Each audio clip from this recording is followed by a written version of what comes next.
Welcome to a new edition of the Famous Interviews with Joe Dimino. On this episode, we talk with mortgage industry expert Ed Parcaut. He is an experienced and respected professional in the mortgage industry with over 25 years of experience as the founder and CEO of Lending for Living.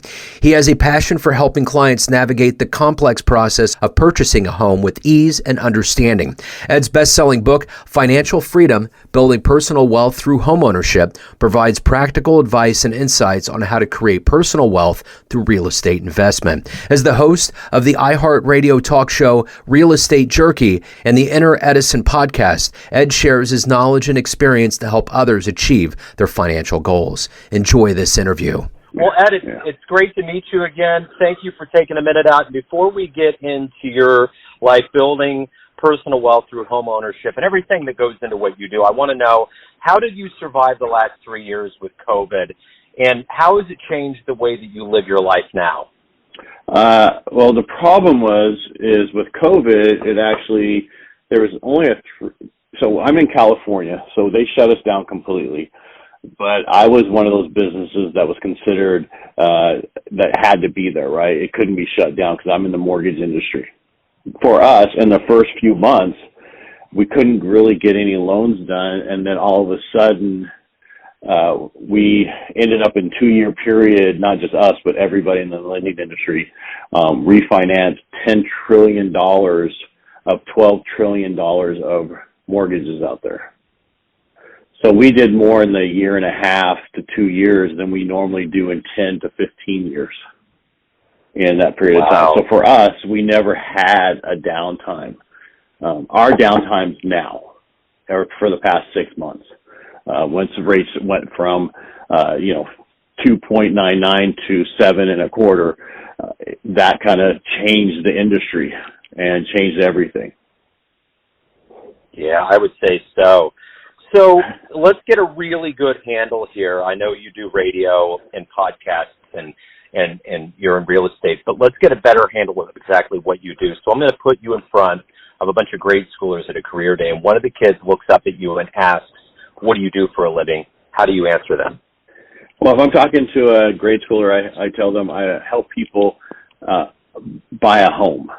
And the reason I help people buy a home is for most people, it's the only way for a family to build personal wealth is with their home. Most people do not put money away for investing in, like investment, but they'll buy a home, and then that home will change the generational wealth of that family over time. So I help people do that. And the reason I do that is during the Great Recession, we had so many people who lost homes, and so many of the current generation that's out here now saw their parents lose their home and thought they would never buy a home because of the stress that their parents went through. I don't know if that was too much for a grade schooler, but that's what I do. No, I think that's great. And I think that more kids would benefit by people being upfront and honest about how it works, because a lot of people don't know. It's probably one of the reasons why things can get fumbled when you get to that point where you want to buy a home. So how did this journey begin for you? Let's go back to where you were born and raised and how these seeds of being in real estate and being a businessman, how did it all begin for you? Well, so I grew up, my dad worked for Ma Bell and AT&T before they were, before they had to be split up because they were too big.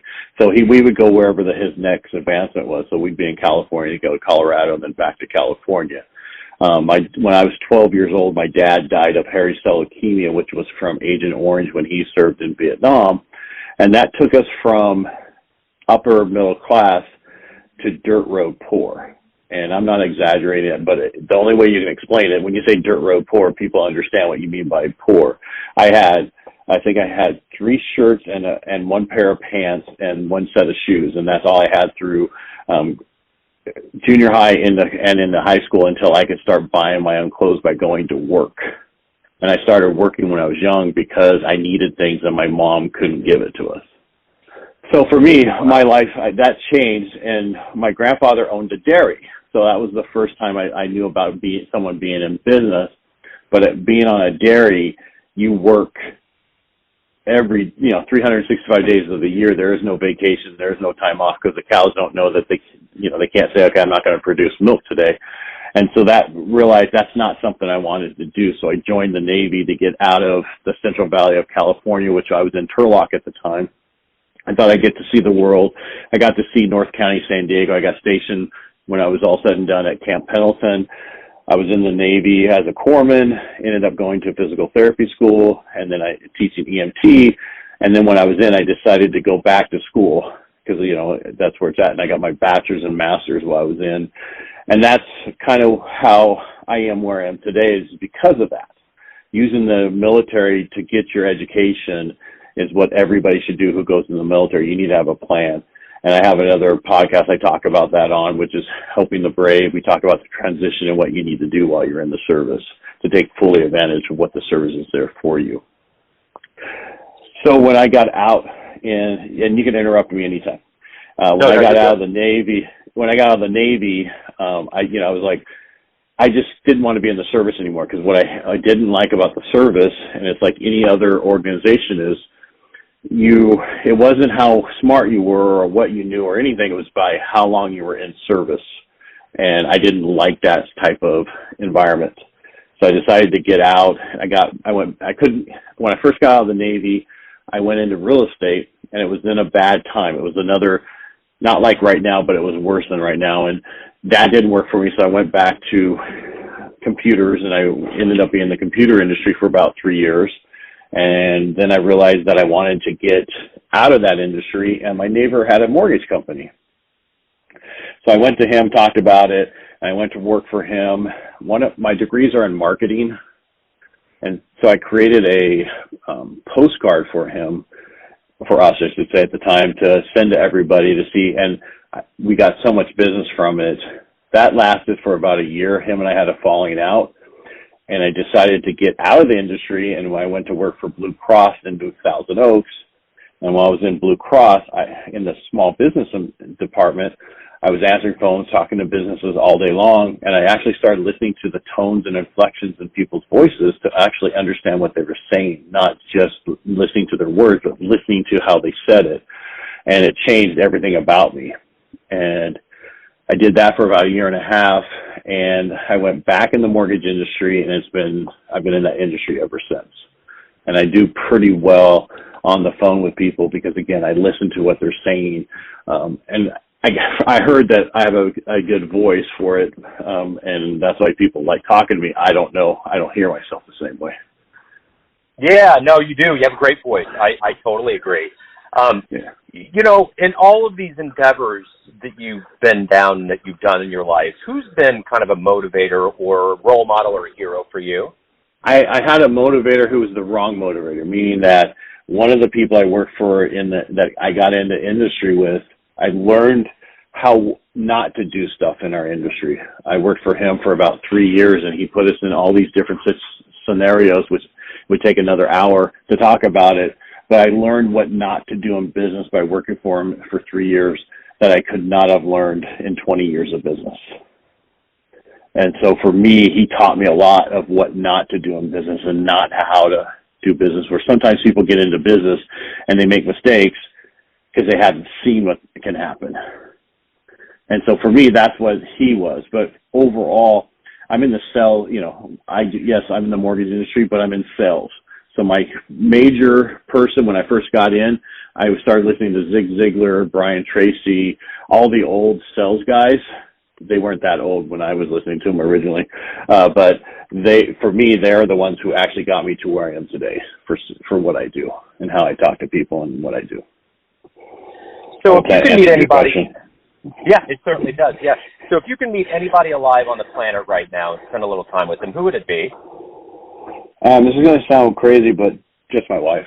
And the reason I say this is I've been so lucky over my life. I lived in San Diego, in North County, San Diego. So I met so many people that other people wouldn't meet. I also lived in Woodland Hills, where you stand in line at the bagel shop and you stand in line with all the stars, right? So I've met so many people, but for me, the most important thing for me is to spend time with my family. It wasn't always that way. But for me now is because I know I interviewed Brian Smith on one of my podcasts. He's the UGG founder who brought UGG to America. And in talking to him, he tells the story about how he lost the business, which most people don't know that story of UGG. Everybody thinks it was overnight success. So I've actually been able to interview many, many people. So for me now in this day and age, it's just spending time with my wife because of, our family's all over, but my wife's the most important person to me. It hasn't always been that way. It took me 3 marriages to figure that out. So. Right on. So let me ask you this, based on the experience and what you've been through in your life, if you were to have a dream tonight and run into your 20-year-old version and you could give that version of you a piece of advice based on the wisdom and the roads you've been down in your life, what would you tell your young version? Buy a house in your 20s. Because I did not, when I grew up, we owned different properties when I was a kid, but when we moved back to California, when I was in high school, we didn't own that property. Actually, I was in junior high. We rented. So I didn't understand the importance of owning real estate and what it can do for you. And the sooner you can get in and buy a home, the better off you're going to be. And a lot of people ask me, when is the best time to buy? The moment you start thinking about it is the time you want to get a hold of somebody like me that can talk to you about your numbers and run everything. And that's why I have a book that came out a month ago, Financial Freedom, Building Personal Wealth Through Homeownership. And it's basically, I explain how we look at everything. We look at your assets, income, and credit so we can help you fix those things.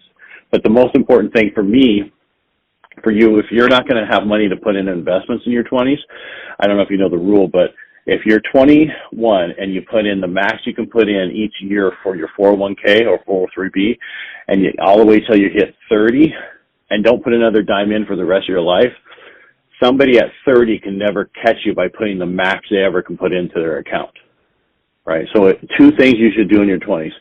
Invest as much as you can in your 401k and 403b, and buy a home. Yeah, that's great advice. That's the biggest thing I would tell, because other than that, it's just, I didn't buy my first home till I was 33. And I've been in the industry, for a while. But no one told me how, the part of the industry I was in was that we created huge call centers to do refinances. We didn't focus on purchase. It wasn't until later. So I'm adamant. My son's 21 in the Army. He's buying his first house this month. That totally makes sense. In all of the sales that you've helped close and all of the people that you've helped get homes, what's been one of the best fan letters or client responses you've ever gotten? I like working with first-time home buyers, whether they're whoever they are. And the reason is because when they get their first home, there's nothing like it. But I had a couple in their 50s buying their first home because they were, they were all over the world, so they never bought, and they never thought they'd be able to own a home. And I helped them buy a home, and it changed everything about them. And I have many stories like that. I have a family who I helped. They had houses up here. I helped them buy a place in San Clemente, California. You probably don't know where that's at, but it's right at the end of Orange County before you get into San Diego County. I helped them buy a duplex a block from the beach. One was a teacher and one was a principal. Right? They moved out of Northern California in the middle of nowhere and bought down there because that was their ultimate thing to do. And they bought this duplex a block from the beach. They Airbnb one side of it and live in the other side of it.